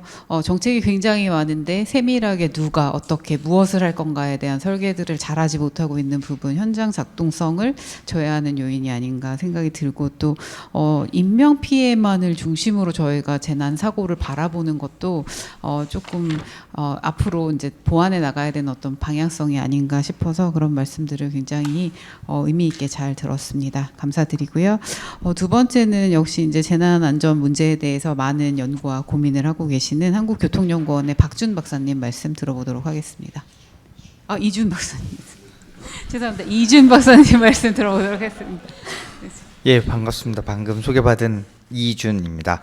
네, 우선 그 좋은 발제 의견 두 말씀을 들었고요. 그다음에 방금 또 토론 말씀도 저도 너글 빼고 막 듣고 있었습니다. 그래서 많이 배웠던 것 같습니다. 그렇게 토론 내용과 발제 내용과 다르게 좀 다른 입장에서 또 우리가 리프레시할 필요가 있다고 생각하는데요. 저는 굉장히 시급성에 대해서 좀 따져보려고 합니다. 왜냐하면 정책은 늦고 제도는 더 늦습니다. 근데 지금 오늘도 수도권에 이런 유사한 그 화재, 그러니까 배터리 1차 배터리 그 하청 관련된 공장이 3,000에서 4,000개가 파악돼 있고 지금 오늘 공장이 돌아가고 있습니다. 그래서 우리가 빠른 호흡으로 좀 뭔가 대책을 내야 될 거라고 보고 있는데, 우선 제가 이동의 문제에서 짚었던 문제는 2층에 있었던 인원 전원이 사망했다라는 문제입니다. 그러니까 피난이 실패한 거죠. 원래 모든 계획은 그래도 1, 2%라도 살 수 있는 확률이 있는데 이건 100% 이제 사망한 문제가 되기 때문에 굉장히 큰 실패라고 할 수 있고요. 사실 원인과 결과에 대해서 아직 뭐 나온 게 없습니다. 그래서 저희가 아직 원인이 어떻다, 뭐 이런 것일 것이라는 추측밖에 없는데 드러난 사실이 지금 피난에 실패가 있었다는 게 있기 때문에 이런 거에 대해서 고민을 해야 될 것 같습니다. 현재 제도를 안 따르거나 불법 법적인 행위가 나오지 않고 있습니다. 권고는 있었으나 권고를 안 따랐을 뿐인 거고, 사실 왜 그런가 하고 봤었더니, 그러니까 중국 CCTV에서 이제 중국인들이 많이 죽었기 때문에 그 인터뷰 때문에 질문지를 줬었는데 어떤 규제가 있냐라고 질문하더라고요. 근데 담당하는 규제가 없었습니다. 그래서 아까 전 토론자분께서 말씀해 주셨지만 그 화학물질 관련된 안전은 환경부에서 책임을 지고 있고요. 그다음에 소방 관련된 법은 행안부에서 소방청에서 하고 있는데, 문제는 또 물어봤습니다. 그 소방청에 그 배터리 공장에 그 화재 위험이 없다라고 조사를 하신 소방관에게 여쭤봤어요. 왜 없다고 얘기하셨냐라고 했더니 소방법에 따라서 스프링클러와 소화기 설치가 완벽했다. 근데 금수성 물질인지는 자기는 알 수가 없다. 그래서 물이 닿으면 안 되는지 아니면 D급 소화기가 필요한지에 대해서는 해당 법의 체크리스트에 들어있지 않기 때문에 자기가 제시하는 것 자체도 월권이 된다라고 얘기를 하시더라고요. 그래서 사실은 부처 간의 어떤 벽이 있다는 것도 인정이 될 것 같은데, 어쨌든 지금 우리가 규제가 모자른 것들이 있습니다. 그러니까 지금 그 금수성 물질에 대한 규제는 거의 없었었고 소방시설에 대한 규제는 없었습니다. 그러니까 지금 시급하게 빨리 해야 될 것들이 있습니다. 다시 한번 시급성에 대해서 말씀드려보면 지금까지 관심 대상은 휴먼 에러, 뭐 안전사고, 법규 준수 여부, 소방시설 설치 여부를 관심 대상으로 하고 제도가 만들어졌는데 그게 아닙니다. 이번에는 사실은 사후 대응 체계가 어땠는지, 피난에 관련돼서 문제가 없었는지, 사실 이 출입구도 2개가 준비돼 있었는데 출입구 2개 중에서 출입구 쪽에 그 완성품을 쌓아 놓는 것들이 일반적인 산업 현장의 현실인데 그게 문제가 됐다는 것들, 이런 것들을 우리가 간과할 필요가 있다, 이제 의견을 좀 드려봅니다. 그리고 두 번째, 취업자 구조자 변화, 산업안전 보건 취약 부분에 대한 말씀 좀 드려보면요, 저희 교통에서 했던 실수를 혹시나 산업안전 보건에서도 할 수 있을 것 같아서 그 나쁜 선례를 하나 드려보도록 하겠습니다. 교통에서 어린이 안전과 교통 약자에 대한 안전시설을 막 추가했더니 어린이 사고와 그 다음에 취약 그 노인 고령자층의 사고가 확 줄어들었습니다. 그래서 우리 교통연구원을 포함해서 국토부에서 대대적인 홍보를 했죠. 엄청나게 잘했다. 근데 알고 봤더니 어린이가 줄고 노인이 늘어나서 그 죽을 어린이가 없는 거죠. 그래서 이제 통계적인 한계에서 이제 숫자의 한계에 부딪힌 적이 있는데, 저는 이제 여기에서 교통에서 썼었던 베리어 프리라는 전략을 좀 해보고 싶습니다. 무슨 말씀이냐면, 정말 고령자가 몇 살이냐에 대한 질문에 답하실 부분들이 별로 없다라고 이제 말씀을 드리는데요. 고용안전법에 따른 55세 이상을 고령자로 보고 있습니다. 근데 지금 유엔하고 WHO에서는 75세 이하를 청년으로 보고 있다는 문제가 있는 거죠. 그럼 결국은 우리가 고령자의 그 취업 구조를 보게 되면 20% 30% 가까이가 고령자가 이미 지금 취업 활동을 업무를 하고 계신데, 이거를 과연 우리가 고령자라고 구별해서 그들을 구별해서 따로 추가적인 문제로 봐야 될 것이냐에 대해서 좀 의문을 갖습니다. 저희들은 주요 문제로 메인의 문제, 그 고령자를 포함한 75세 이하의 모든 노동자들이 같은 주요 문제라고 놓고, 베리어 프리는 어떤 거였었냐면 어린이든 약자든 고령자든 모두가 이용할 수 있는 시설을 만들자라는 취지였기 때문에, 사실 우리가 고령자를 분리하기보다는 우리 사회는 고령화 시대가 더 빨리 될 겁니다. 이미 우리도 하루씩 늙어가고 있고 우리들도 고령자가 곧 될 것인데 기대 수명이 높아졌기 때문인 거죠. 우리가 이제 고령 문제라고 놓을 것이 아니라 고령화 문제가 우리의 주요 문제다라고 놓고, 우리가 75세 이상의 고용 문제를 같이 해결할 수 있는 방법으로 통합해서 한번 고민해보면 어떨까라는 의견을 좀 드리면서 의견을 마치도록 하도록 하겠습니다. 사실 고령자에게는 물리적으로 건장함이 없지만 노하우와 숙련도가 있습니다. 그럼 그거를 어떻게 숙련도와 노하우를 최대한 이끌면서 또 지금 건장함을 유지시킬 수 있는지에 대한 고민을 같이 해보면 좋지 않겠냐라고 말씀을 드리고 싶습니다. 이상 마치겠습니다. 네, 이준 박사님 토론 감사드립니다. 제가 성함 실수해서 죄송드리고요. 이준 박사님께서도 여러 좋은 이슈들을 짚어주셨는데 특히나 이제 사후 대응에 대한 문제 그리고 저희가 대피에 대한 부분들을 앞으로 어떻게 챙길 것인가에 대한 부분도 사실은 조금 더 심층적으로 저희가 살펴본 문제가 아닌가 생각이 들고요. 또 교통 쪽을 오래 보셨기 때문에 이제 관련된 고령 이슈들도 연계해서 말씀 주신 부분 네 감사히 잘 들었습니다.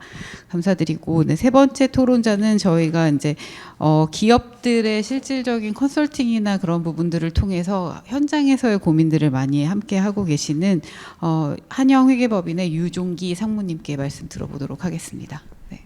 예, 안녕하십니까. 저 방금 소개받은 유종기입니다. 저는 사실 회계법인이나 컨설팅 쪽에 있지만 사실은 회계사는 아니고요. 그 이제 기업 리스크 관리나 이제 오랫동안 이제 예전에 소방방재청, 국민안전처, 이제 행정안전부 오면서 이제 주로 재난 대응이나 특히 이제 기업의 재난 대응이나 또 기업의 리스크 관리 중에서도 사실 산업안전보건 이쪽은 또 기업에 또 반드시 들어가는 핵심 리스크들 중에 하나거든요. 예, 지금도 사실 이제 그 모 대기업 이제 그룹사의 그 CRO 조직이라고 그래서 그 칩 리스크 오피서라고 하는 그 조직을 운영하고 있는 그 국내 대기업이 있습니다. 이제 거기 자문도 하고 있는데 그 핵심 리스크들 중에 항상 빠지지 않는 게 이제 산업보건 안전이거든요. 뭐 품질이라든지, 그러니까 전통적으로 이 산업 안전과 관련된 리스크는 상당히 오래 됐고 저는 이제 사실 저도 제가 이제 공학 쪽 전공은 아니고 사실 저는 이제 전공이 경제학입니다. 근데 이제 제가 지금까지 이런 정부나 여러 가지 회의를 가면은 항상 이제 제 전공이 뭐냐고 물어보면 경제학이라고 그러면은 당신이 이제 재난이나 뭐 이런 거 아냐고, 그리고 예전에 팬데믹 대응 같은 데 가면은 이제 공중보건의들이 저 의사도 아닌 사람이 뭐 팬데믹 플래닝에 대해서 무슨 얘기를 할 수 있는지, 그러니까 이게 저희가 기본적으로 약간 학제적으로 가야 되는데 좀 서로의 그 사일로들이 있는 것 같아요. 사실 저는 제가 한 24년 동안 리스크 컨설팅을 하면서 느꼈던 거는 이제 부처 간 아니면 기업 안에서도 사일로들이 많이 있는데 이제 전공이 아닌 쪽에서 뭔가 뭘 아느냐라고 하는 좀 이제 약간 고정관념이 좀 있지 않을까 하는데, 사실은 이런 산업안전보건은 좀 그런 고정관념들 좀 깨야 되는 부분들이 있거든요. 그래서 뭐 오늘 사실 이제 많은 말씀을 드릴 수는 없고, 저희가 잘 아시는 것처럼 이제 제가 사실 기업을 대변하러 나온 건 아닙니다. 이제 다만 기업 입장에서는 사실 이거를 대응하는 데 있어서 어려움들이 좀 있거든요. 예를 들면 이제 제일 좋은 예가 이제 ESG라고 해서 저희 잘 아시는 것처럼 환경안전 지배구조, 환경사회 지배구조. 특히 이 산업안전 쪽은 저희 이제 안전보건 경영이나 이런 거는 대부분 다 S, 소셜 쪽에 다 들어가 있습니다. 저도 이제 기업들의 지속가능성 보고서나 ESG 보고서를 이제 저희가 만들어드리기도 하고 자문도 해드리는데, 사실 저 이제 웬만한 기업들의 홈페이지에 들어가셔서 보시면 다 ESG 아니면 지속가능성 보고서라는 이름으로 다 보고서들을 웬만한 회사는 발간을 하고 있습니다. 그게 민간 기업뿐만 아니라 공기업도 거의 웬만한 회사들은 다 내고 있거든요. 근데 들어가 보시면 뭐 사실 그러니까 왜냐하면 지금 현재 자율공시이기 때문에 여전히 잘한 것들 중심으로 많이 이제 얘기를 하고 있습니다. 어쩔 수가 없는 게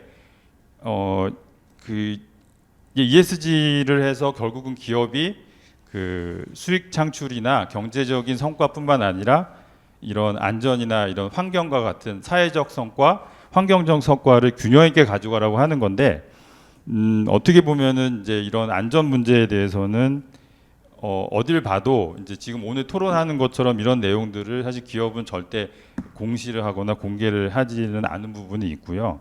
그리고 이제 제가 기업 컨설팅을 하면서 보면은 지금 이제 여러 가지 문제가 나오는데 항상 그렇지만 평상시에는 다 좋아요. 그런데 이제 문제가 생기면 이제 그간 안전 보건, 이제 저희가 보통 기업에 가면은 이제 EHS 부서나 아니면 이 안전을 제일 중요하는 회사는 SHE라고 그래서 환경 보건 안전 아니면 안전 보건 환경 해가지고 그런 부서들이 다 있습니다. 근데 이제 평상시에는 뭐 다 좋은데 이제 문제가 생기면 이제 그가 이제 뭐 했는지에 대한 엄청난 이제 질타와 책임에 대한 추궁이 있거든요. 그러다 보니까 그 이 안전 이제 특히 안전 보건에 대해서 그 제대로 할 수 없는 여건들이 좀 있고요. 사실 제가 오늘 말씀드리고 싶은 거는 사실 정책적으로는 이 처벌이나 적발보다는 사실 인센티브를 좀 더 제공을 해서 특히 이제 산업안전 재난이나 이런 쪽에 기업이 뭔가를 설비든 인력이든 여러 가지 투자를 하게 되면 그거에 대해서 이제 법인세를 경감해 준다든지 하는, 그러니까 철저하게 기업은 그 아까 원장님도 말씀해 주신 수익으로 가야 되지만 또 비용을 절감할 수 있거나 세제 혜택이 있다면 기업은 무조건 움직이거든요. 그래서 저는 조금 더 정책적으로는 인센티브를 기업에 제공하는, 지금 이제 행정안전부에서는 기업 재해경감법이라고 하는 게 이제 옛날부터 해서 하고 있는데 그것도 역시 이 법이 인센티브 제도긴 하거든요. 물론 그 부처 간에 여러 가지 이제 여러 가지 세제 혜택을 확보하는 데 어려움은 있지만 그래도 저는 앞으로 정책적으로는 좀 기업에 이제 이런 적발이나 징계보다는 이제 인센티브를 많이 제공하는 쪽으로 가야지 기업이 결국은 움직인다라는 말씀을 드리고 싶고요.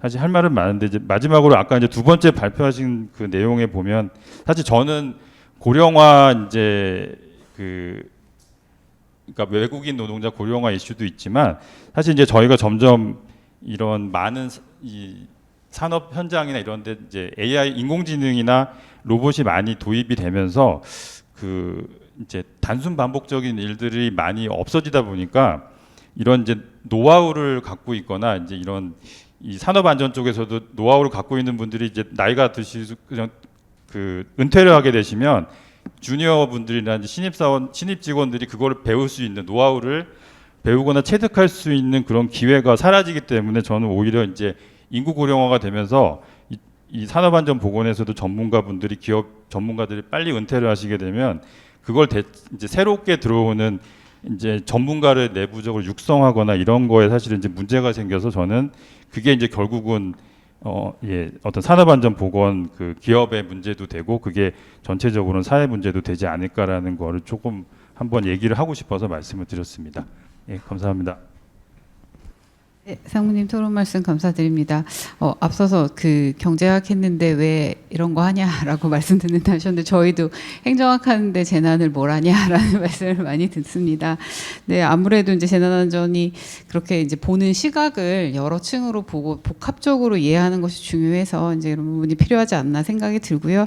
제가 오늘 특별히 이제 유 상무님께 토론을 부탁을 드렸던 것도 기업의 입장에서의 또 말씀을 들어보고 싶어서 요청 을 드렸고 그런 말씀들을 잘 주신 것 같습니다. 감사드리고요. 저희 마지막 토론자는 저희 연구원에서 재난안전 연구를 오래 해오신 유현숙 박사님이십니다. 특히나 안전 취약층에 대한 관심이 굉장히 많으신 유 박사님께 토론 말씀 들어보도록 하겠습니다.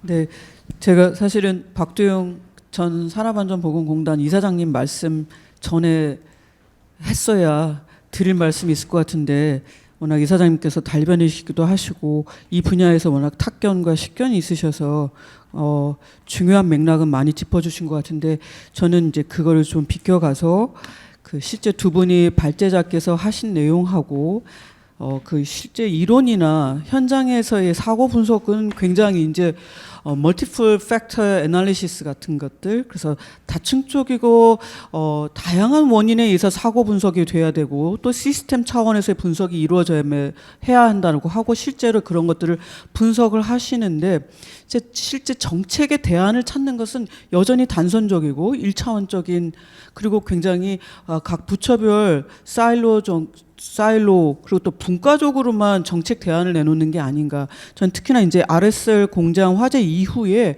행안부라든가 고용노동부라든가 이런 데서 내놓은 정책 대안들을 제가 한번 쭉 살펴봤습니다. 그것과 관련해서 잠시 후에 말씀드리겠습니다. 그래서 이론에 대해서 정책의 지체가 굉장히 심각하다는 것을 발견할 수 있다는 점을 먼저 말씀드리고요.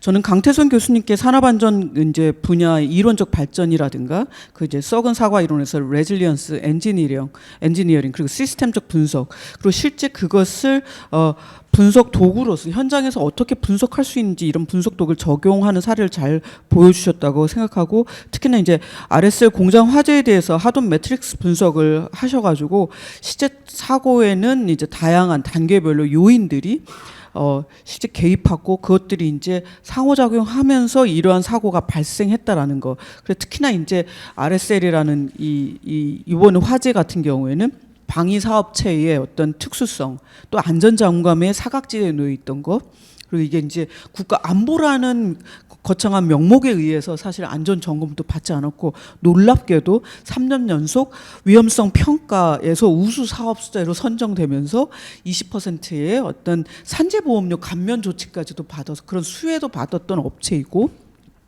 그 화재 안전 관련해서 소방 점검도 사실 2년 동안 받지 않았다. 이런, 그래서 굉장히, 그러면서도 또 노동자의 불법 파견도 받고 구조적인 문제와 다양한 문제점이 드러났으면 이런 그 하돈 매트릭스 분석을 하신 것 같습니다.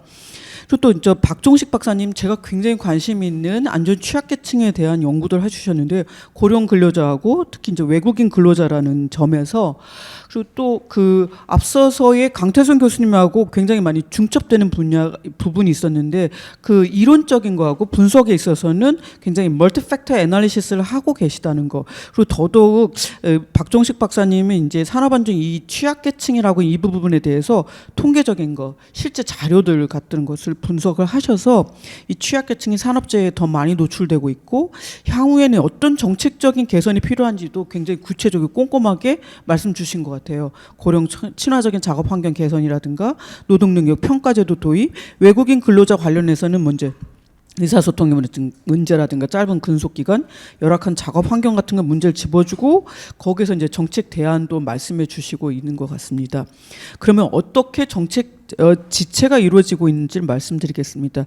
사실은 이론이나 분석의 툴의 발전은 굉장히 앞서가고 있는데, 아까 말씀드린 것처럼 아까 그 강태선 교수님에서도 분석에 있어서도 하돈 매트릭스 분석에서도 실제로는 유관 부처 간에 정보 공유도 안 되고 사실 협업도 안 되고 있는데, 요번에 행안부가 내놓은 정책 대안이 뭐냐면, RSL 화재 이후에 7월 12일에 행안부가 전지 화재, 산단 지하 매설물, 원전 댐 통신망, 그다음에 전기차 충전소 안전관리에서 이제 민관 협동으로 긴급 점검을 하겠다고 하고, 그다음에 이제 전지 화재 유형에만 집중한 정책 대책을 마련을 해놓고 있습니다. 그래서 전지 화재 분야를 이제 특별 점검해야 된다 이러고 하고 있고, 그리고 고용노동부에서 동일하게도 산업안전보건특별법에 의해서 이런 전지 화재 생산 업체에 대해서 특별 감독을 하겠다라고 이렇게 내놓고 있는데, 사실은 이게 아까 강태선 교수님 말씀하신 분석 내용 중에서 이 사람 조직, 물질 기계, 물리 환경, 사회 경제 환경 중에 다분히 물질 기계적인 요인에만 집중해서 내놓는 정책 대안이 아닌가. 그리고 고용노동부 따로, 행안부 따로 이렇게 정책 대안을 이렇게 내놓고 있는 게 아닌가. 사실은 산업 경제적, 사회 경제적 요인까지 봐서 실제 산업안전 관리 체계 내에 사각지대에 있는 방산업체들이 사실 산업안전 관리 체계를 어떻게 할 것인가, 점검 체계를 어떻게 가져갈 건가, 또 그 안에서 일하고 있는 불법 파견 노동자들, 외국인 노동자에 대한 안전은 어떻게, 보건 안전은 어떻게 개선할 것인가, 이런 종합적인 대책안을 내놓기보다는 되게 분과적이면서 또 단순한 지금 사고 유형 거기에 하나에만 집중해서 정책 대안을 내놓는 게 아닌가 해서 정책이 굉장히 이론이나 분석 틀에 비해서 많이 지체됐다는 말씀을 드릴 수 있을 것 같고요. 하나는 이제 박종식 박사님에 대해서 이제 질문이 하나 있습니다. 이걸 끝으로 제가 토론 내용을 접도록 하겠습니다. 박사님께서 되게 뒷부분에서 굉장히 정치하고 세밀하고 디테일한 분석하고 더불어서 외국인 근로자의 이제 주기적인 취업 실태 조사를 하고 재해 발생 특성에 따라서 심층적 분석, 이런 것들을 정책 대안으로 내놓고 계신데, 저희 연구원에서도 요즘 이제 미등록 비합법 아동에 대한, 외국인 아동에 대한 실태 조사를 하는데, 제가 이제 꽤 오래전에 했는데 미등록 비합법 외국인 노동자 이 특정이 가능한 거며 이 통계 조사가 가능한 건지 여쭙고 싶습니다. 감사합니다. 네, 유 박사님 토론 말씀 감사드립니다. 역시 정책을 보는 눈으로 네, 오늘의 이슈들을 전반적으로 짚어주시고 또 지금 나와 있는 정책이 얼마나 어떤 이제 전체 오늘 나온 여러 가지 다면적인 이슈들을 다 포괄하지 못하는가에 대한 문제를 잘 짚어주신 것 같습니다. 저희가 이렇게 네 분의 토론 말씀을 들어봤고요. 마지막으로 저희 이제 발제해주신 분들 뭐 질문 말씀 포함해서 간단하게 마무리 말씀 들으면서 마무리하도록 하겠습니다. 먼저 강태선 교수님 먼저 마무리 말씀해주시고. 마지막으로 이제 토론해주신 류현숙 박사님 말씀해주신 내용에 대해서 좀 먼저 말씀을 드리면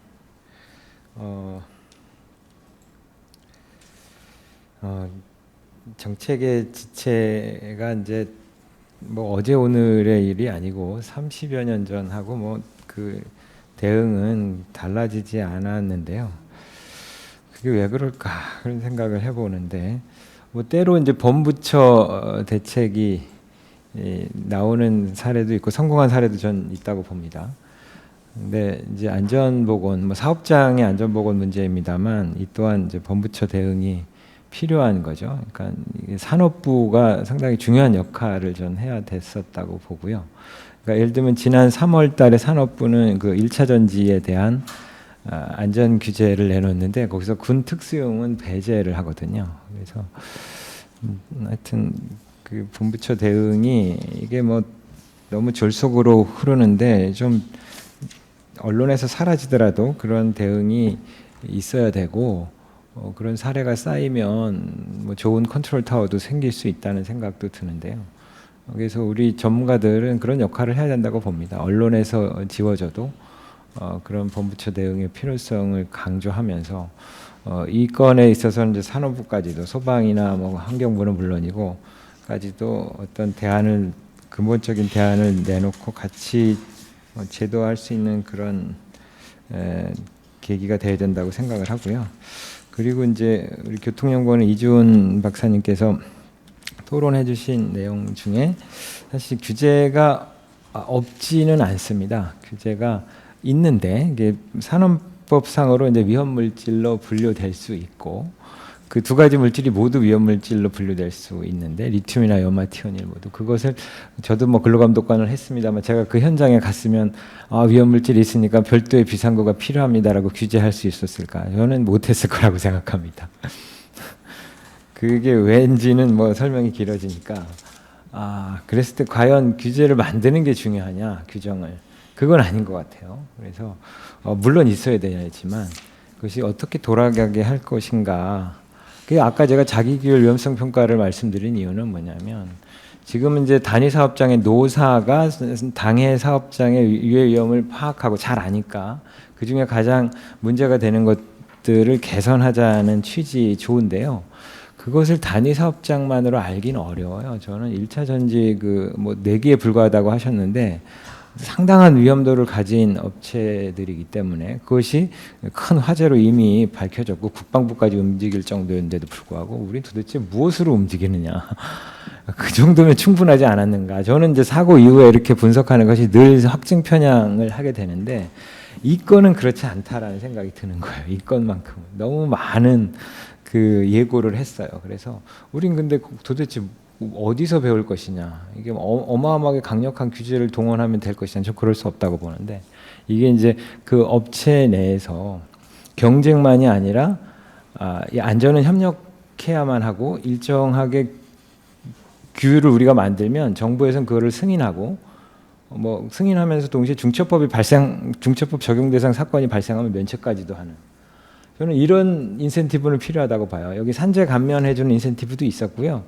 뭐 많은 인센티브가 없지 않습니다. 근데 이런 것들은 잘 안 먹혔다는 생각이 들고요. 자기가 규율을 만들면 그것을 인증해 주고 감독 면제도 할 수 있고 또 사고가 발생했을 때 뭐 감경도 할 수 있는 이런 것들이 저 타당하다고 보는 그런 생각이 들고요.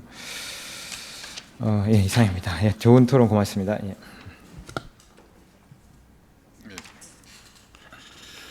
예, 고맙습니다.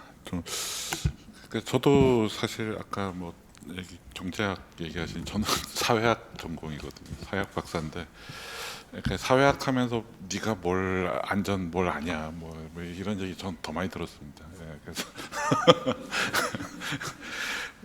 그래서 이제 어떻게 보면 아까 제가 발표한 그 외제적 접근이라고 했는데, 그러니까 사회학자가 안전 뭐 이런 얘기를 할 때 무슨 얘기를 할 수 있을까? 뭐 테크니컬한 공학적 얘기를 제가 할 수 있는 건 아니고 그래서 그러다 보니까 외제적 접근이라든지 사회적 접근 뭐 이런 것들로 할 수 있는 것들이 좀 있지 않을까라는 생각이 들고요. 뭐 그런 점에서는 그러니까 베리어 프리라는 것도 연구 영역에서도 좀 진짜 많이 필요로 한 거가 아닌가 싶습니다. 그러니까 아까 제가 발표 때 말씀드린 것처럼, 그러니까 그 진짜 전문가분들이 추락재 예방을 위해서 할 수 있는 것들이 분명히 있거든요. 그런데 그것만으로 또 안 되는 것들도 분명히 있다라고 생각이 들고요. 그리고 그런 점들을 좀 보완을 하는 것들, 뭐 이런 것들이 좀 필요로 하다라는 생각이 들고요. 그다음에 유현숙 박사님께서 말씀하신 것처럼 지금 멀티플 어널리시스 뭐 이런 그러니까 다층적인 분석들에 대해서 다층적인 정책 대안은 아직 안 나오는 것도 분명히, 그러니까 그런 것도 이제 어떻게 보면 이런 장벽들이 이제 작동을 하는 것 같아요. 그러니까 이게 좀 참 뭐 쉽지가 않은 문제인 것 같은데, 제가 이제 늘 예를 드는 게 뭐냐면, 그러니까 제가 조선업을 주로 이제 연구를 많이 했었는데, 조선소에서 하청 노동자들이 많이 죽는다라는 걸 1990년대 후반부터 알았어요. 2000년대 들면서 이제 계속 하청 노동자들이 많이 죽는다는 걸 알았는데, 안전보건공단 부산본부에서는 그걸 잘 알고 있었거든요. 근데 안전보건공단 부산본부에서 나오는 대책은 그러면 추락재 방지를 위한 뭐를 해. 용접에서 불꽃 튀기는 걸 막기 위해서 뭐 이런 거.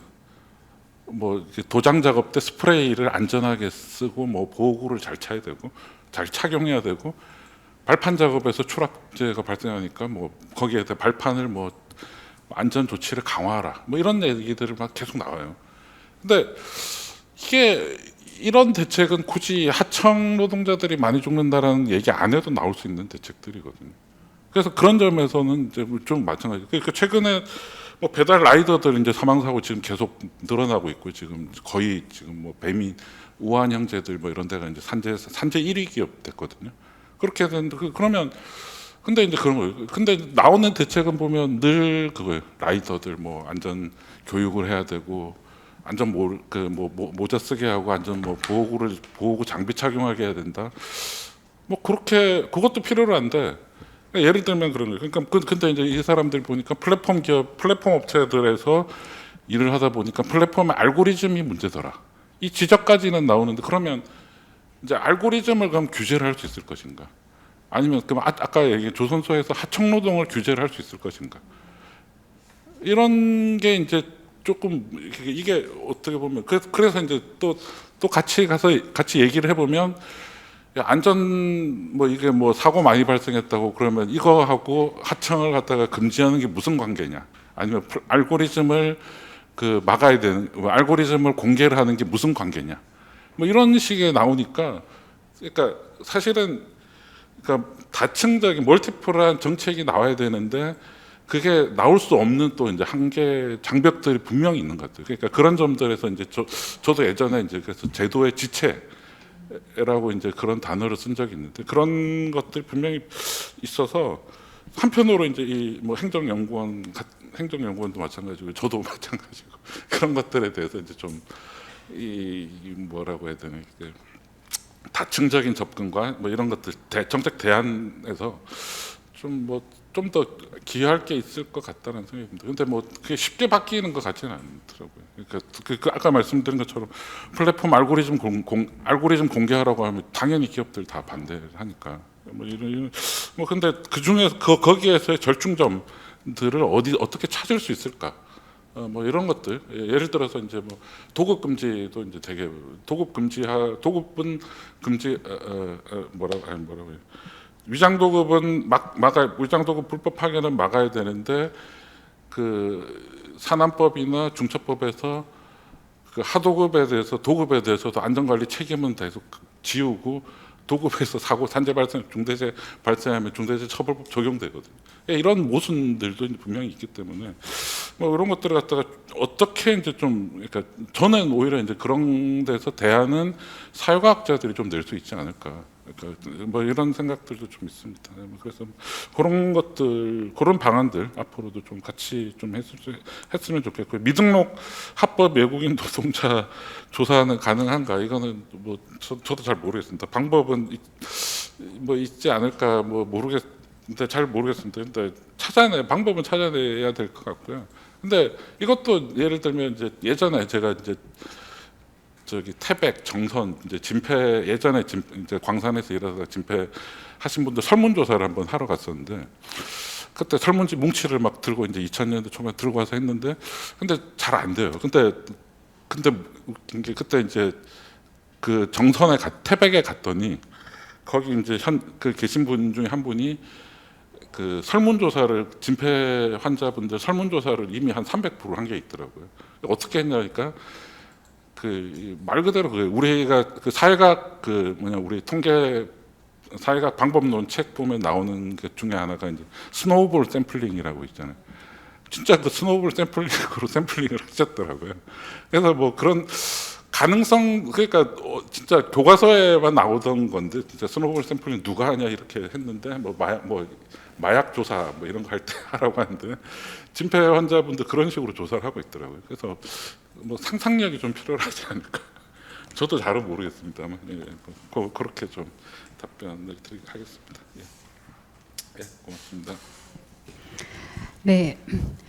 사실 이제 큰 사고가 지난 지 얼마 안 돼서 산업안전 문제에 대해서 포럼을 준비하면서 조금은 좀 무거운 마음으로 시작을 했던 부분들이 있었는데요.